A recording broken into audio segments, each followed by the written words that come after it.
c'est le Culture Mag, votre rendez-vous consacré à l'art, au spectacle, au lifestyle. Comme tous les jours, nous irons à Cannes, nous parlerons cinéma, quels sont les films qui font le buzz, quels sont ceux que l'on attend.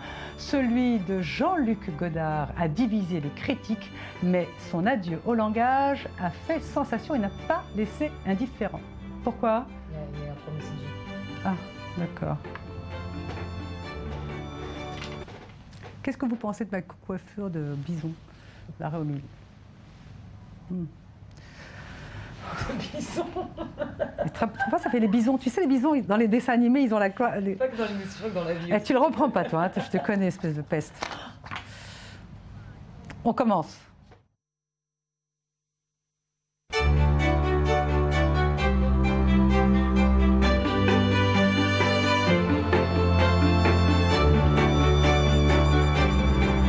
Bonjour, bienvenue, c'est le Culture Mag, votre rendez-vous consacré à l'art, au spectacle et au lifestyle. Comme tous les jours, nous allons aller à Cannes, nous allons parler cinéma, quels sont les films qui font le buzz, quels sont ceux que l'on attend.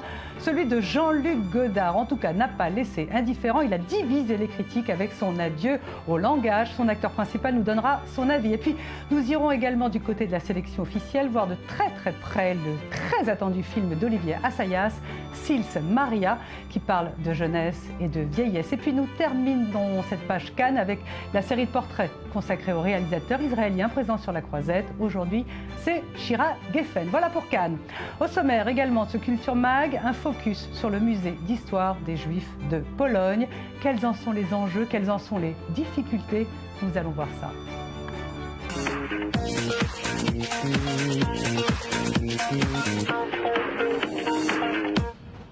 Voilà pour le sommaire. Merci de votre fidélité à nos programmes. Alors, Laetitia Loreni, Cannes touche bientôt à sa fin. Le palmarès avance, est avancé pour cause d'élections européennes. Et ce vendredi, la sélection officielle attend donc de pied ferme le nouveau film d'Olivier Assayas. Tout à fait, le dernier film d'Olivier Assayas. Le titre, c'est donc Les nuages de Sils Maria, qui a été coupé en Sils Maria en français. On suit une star au sommet de son art à l'international, qui est interprétée par Juliette Binoche, qui se voit proposer de jouer le rôle dans la pièce qui l'avait rendue célèbre. Seulement cette fois-ci, elle ne jouera plus le rôle de la jeune et séduisante Sigrid qui finira par désarmer puis à pousser au suicide sa patronne, mais elle jouera la patronne elle-même. Je vous ai sélectionné un extrait du film, une discussion entre Binoche et son assistante qui est interprétée par Kristen Stewart. Regardez. What's wrong with my acting? Nothing. What do I need to do to make you admire me? Do I think too much? Huh? Went to classical, not liberated like Joanne. You're here to talk to me, so start talking. I don't know. You can't be as accomplished as you are and as well-rounded as an actress as you are, and still expect to hold on to the privileges of youth. It just doesn't work like that. Oh. So I'm allowed to not be old as long as I don't want to be young. Is that it? Yeah. I don't know. I guess so. Yes, totally. Well put. Waouh, ça doit pas être simple pour une actrice de jouer le rôle d'une senior, surtout pour Binoche. Eh ben, apparemment, c'est un désir de Juliette Binoche qui a téléphoné à Olivier Assayas il y a quelques années en lui disant « J'ai vraiment envie de travailler avec toi à nouveau » puisqu'on peut rappeler qu'Olivier Assayas, son premier film qu'il a écrit, était avec Juliette Binoche. Et Juliette Binoche, son premier rôle qu'il a vraiment lancé dans Rendez-vous, eh bien, c'était Olivier Assayas qui l'avait réalisé. Donc, ils se retrouvent pour le meilleur, apparemment. Donc, c'est une petite tendance, Laetitia, cette histoire de vieillesse chez les femmes, notamment les femmes actrices. Ça ne doit pas être une tendance qui date de cette année. Déjà, l'année dernière, on pouvait retrouver dans le congrès d'Harry Folman qui ouvrait le festival le rôle d'une actrice vieillissante qui faisait face à la vieillesse, à la frustration. Cette année, dans le film de Cronenberg, on retrouve un rôle très similaire à celui de Juliette Binoche dans le film d'Assayas. C'est Julianne Moore qui incarne cette actrice vieillissante qui, elle, reprendra le rôle que sa mère avait joué dans un remake de ce même film. Et vous allez le voir, Cronenberg traite la vieillesse de l'actrice très différemment. On regarde Vitia. Havana, sweetheart, I hate to be leaving this on your phone, but they announced that Damien went with Azita. I know and I respect the reasons why it was so important to you. Some people call me 3 times. Oh my God, Azita! Well, Zita's in the hospital, you know, she totally lost it. No. I know, it's beyond, but you still want to do it? Na na na na. Hey, hey, hey. Goodbye. Come on, sing it. Merci Laetitia. La vieillesse, notamment chez les actrices, est un naufrage. Billy Wilder, d'ailleurs, avec Sunset Boulevard, en avait déjà pris la mesure. Une surprise qui n'en est pas une, eh bien, c'est la critique réservée au film de Jean-Luc Godard, Adieu au langage. Il a divisé tout le monde. C'est un film punk pour les uns, c'est une nullité absolue pour les autres. En tout cas, son acteur principal, Kamel Abdelé, lui, le défend, bien évidemment. On l'écoute. J'ai la sensation que ce film, dans 10 ans, dans 20 ans, dans 30 ans, les gens en parleront comme en disant c'est la nouvelle vague. Voilà. C'est pas une petite vague, je pense. Voilà, Godard, en 35 ans de festival, a présenté 7 films. Il n'a jamais rien obtenu. Adieu au langage devrait donc peut-être réserver des surprises. On ne sait pas, en tout cas, c'est l'avis de Jean-Philippe Guérand. Il est journaliste au célèbre Film Français. Je viens de voir le film de Godard, je pense que c'est le film le plus moderne et le plus jeune de tous les films en compétition. C'est-à-dire que c'est un film en 3D où il a utilisé des techniques absolument incroyables. Il y a des images en 3D, moi j'ai jamais vu un film, je veux dire, il y a des plans qui sont mieux que dans Avatar. Le verdict nous le donnera. Alors on va terminer cette page Cannes avec le dernier portrait consacré à la présence israélienne sur la croisette. Voici maintenant celui de Shira Geffen. Vous connaissez d'elle Les Méduses. Elle a montré dans la semaine de la critique en compétition son deuxième film. Il est titré Self-Made. Son portrait par Michal Divon avec David Gomba. Par ses mises en scène et ses écrits, Shira Geffen a incontestablement trouvé sa place dans la culture israélienne contemporaine, pointant et dénonçant ses actualités et ses travers. Indépendante, créative, elle est connue pour ses livres pour enfants, pour son activité théâtrale et bien sûr ses films. Originaire de Tel Aviv, fille du poète Yehonatan Geffen, Shira Geffen a grandi dans un environnement artistique. Shira Geffen a démarré sa carrière d'écrivain en 1993 avec Quand la mer était une soupe, une série de nouvelles pour une chaîne de télé pour enfants en Israël. Ce livre a provoqué une vaste polémique parmi les enseignants car elle y décrit Dieu telle une chose que l'on trouve dans une épicerie. Elle touche à tout, poésie, littérature pour enfants et poursuit son travail pour la télé. Pour la chaîne Hot en 2003, elle écrit Le jeu de la vie, une série dédiée au théâtre. La série a été un succès et maintes fois rediffusée, entre autres en 2007 et en 2011.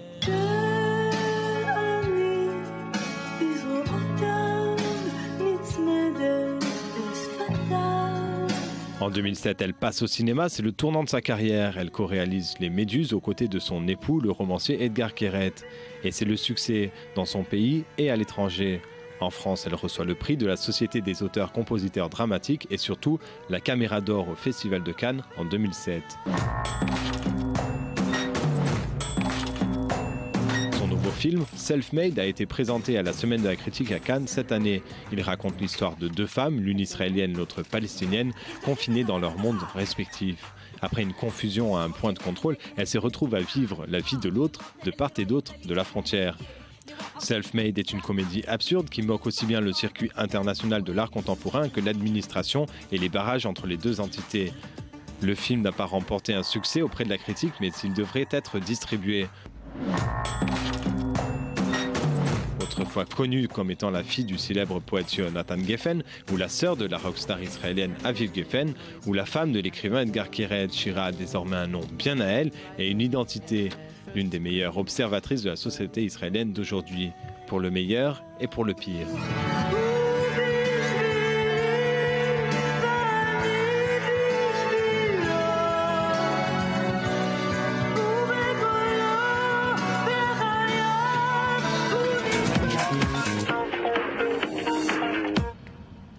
À suivre, notre focus sur le musée d'histoire des Juifs de Pologne à Varsovie. Mais en attendant, voici l'highlight, l'agenda des expositions.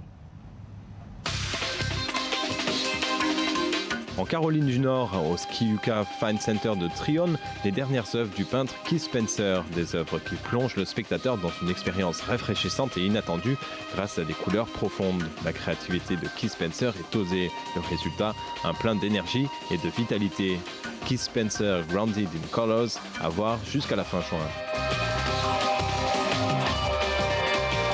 À Paris, le Centre américain d'art et de culture présente une exposition héroïque, Super-héros, l'art d'Alex Ross. Des portraits réalistes et humanisants des super-héros à la manière des comics américains, soulignant leur quête perpétuelle de vérité et de justice. Rétrospectif Alex Ross, à voir jusqu'au 15 juin. À Londres, la Galerie nationale présente Véronèse et la magnificence de la Venise de la Renaissance. Une illustration de l'opulence de la cité des Doges par l'artiste Paolo Cagliari, plus connu sous le nom de Véronèse. Église, palais, villas et bâtiments publics de la région du Veneto, une vision de la Renaissance. Véronèse est exposée à Londres jusqu'au 15 juin.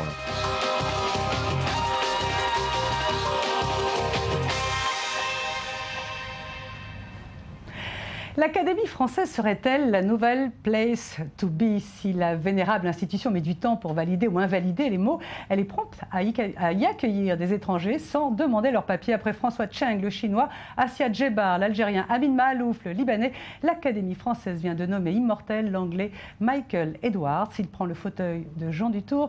Pour info, l'Académie française a démarré la rédaction d'un dictionnaire de la langue française. C'est en 1986 et elle en est aujourd'hui à la lettre R. Les appels aux dons sont de plus en plus étranges sur la toile. Le dernier en date est celui du réalisateur américain J.J. Abrams. Il tourne l'épisode 7 du prochain Star Wars à Abu Dhabi. Et puis pour inciter les internautes à donner de l'argent à l'UNICEF, il leur a simplement promis un petit rôle dans le film. Les internautes font donc des dons sur le site omaze.com. Et puis après un tirage au sort, ils pourront peut-être figurer dans le prochain Star Wars. Inutile de vous dire que ça a fait le buzz. Voilà, les appels aux dons, c'est quelque chose que connaît bien notre invitée, Corinne Evans. Bonjour, merci d'être sur le plateau. Infatigablement, avec constance, vous menez à bien un projet colossal, le musée de l'histoire des Juifs à Varsovie. Est-ce que c'était plus qu'un symbole, est-ce que c'était un combat difficile ? D'abord, merci de m'inviter. Oui, c'est un combat très difficile, puisque, en fait, ce musée, c'est un combat, je dirais, entre la mémoire et l'histoire. Et c'est constamment une confrontation entre ces deux choses-là. Alors, c'est très important, c'est 1000 ans de vie juive en Pologne. Il y a un enjeu derrière ça, il y a un message. Bien sûr, les Juifs ont vécu en Pologne plus de 1000 ans, et puis il y a eu la Shoah, et tout d'un coup, ça s'est interrompu, mais 85% des Juifs ont au moins un ancêtre polonais. C'est une étude qui a été faite d'ailleurs à l'université de Tel Aviv, et donc l'histoire des Juifs est vraiment... Là, c'est pour démontrer la présence juive en Pologne pendant 1000 ans. Ce musée, Corinne Evans, est situé très exactement sur l'ancien ghetto. C'était une décision politique, c'est un hasard ? Je crois que c'est une décision consensuelle qui a été faite. Bon, en effet, le lieu du ghetto de Varsovie est resté vide pendant toute la période communiste. Et il apparaissait que c'était peut-être le mieux de le faire là, mais je peux comprendre que ça engendre aussi de la douleur et de la colère de faire ce musée à cet endroit. Bien sûr. Qu'est-ce qui se joue derrière aussi l'intitulé de ce musée, l'histoire, 1000 ans d'histoire juive en Pologne? Est-ce que c'est un musée qui, dans le fond, est destiné aux Juifs, aux Polonais, aux gens du monde entier? Avant tout, la Pologne, ce n'est pas que la Shoah. Et donc, les gens qui visitent les camps de concentration feront très probablement un stop à Varsovie, dans ce musée. Et je crois que ça donnerait une image plus complète de l'histoire des Juifs. En général, enfin en tout cas les Juifs qui ont vécu en Europe, voilà. Et oui, non, Corinne Evans, le directeur de ce musée, le professeur Stolla, est un chrétien. C'est lui qui est à la tête de ce musée. Est-ce que c'était nécessaire qu'il y ait un non-juif à la tête de ce musée ? Mais il fallait que, pour que ce musée se crée, la Pologne, c'est quand même... le projet de ce musée a été validé quand la Pologne a commencé à devenir un pays démocratique après le communisme. Et donc, il fallait que ce musée soit fait décidé de manière consensuelle avec les Polonais, avec les gens qui habitent d'ailleurs autour de l'emplacement. Et le professeur Stolla apparaît apparaissait, même encore aujourd'hui, comme la meilleure personne consensuelle. C'est quelqu'un de très très sérieux, d'objectif. C'est un historien. Historien spécialiste de l'histoire de Oui, l'immigration. et bon, on verra dans l'avenir. Ce sont des mandats de 4 ans, je crois, et on verra dans l'avenir comment ça va évoluer. Mais aujourd'hui, c'est peut-être la meilleure personne, effectivement. Oui. Alors, Corinne Evans, ce musée va ouvrir à la rentrée, mais on y trouve déjà des expositions. Qu'est-ce qui va se passer à la rentrée? En fait, ce musée c'est un musée où on va voir l'exposition permanente qui va être inaugurée fin octobre. Mais dans le musée, il y a aussi un centre éducatif. Il y a aussi une salle avec des spectacles, des opéras. Donc, depuis que le bâtiment est terminé, il y a déjà des activités, mais l'exposition